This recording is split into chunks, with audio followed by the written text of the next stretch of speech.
सगियूं reporter सदर अली हतार। सगियूं लॻ गुज़िरियल ॾींहुं समेह गुरजा लिंक रोड तां ताज़ो ॼावल ॿार न्याणी जेका इंसान दोस्त पुलिस जमादार मोहम्मद पुनियल मंगणे जो खे हथ आई हुई उन ताज़ो जनम वठंदड़ नामालूम न्याणीअ जी हयाती बचाइण लाइ गंबड़ गम्स अस्पताल दाख़िल करायो। उहा न्याणी गंबड़ अस्पताल में फ़ौत थी वई जंहिंखे अॼु पुलिस अहलकार जनाज़े निमाज़ पढ़ाइण बाद पीर हाफ़िज़ कब्रिस्तान में मिटीअ मां हवाले कयो।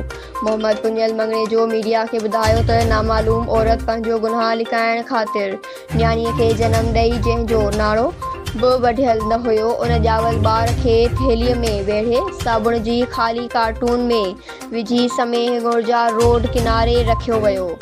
उहो ताज़ो ॼावल ॿार मुंहिंजे हथ लॻो। मूं वॾी कोशिश कई। मासूम न्याणीअ जी हयाती बची डॉक्टरनि जे लगातार कोशिशुनि बावजूद फ़ौत थी वई जंहिंजो बेहद अफ़सोस आहे। जंहिं बि इहो गंदो अमल कयो आहे अल्लाह पाक जी सज़ा खां न बची सघंदो।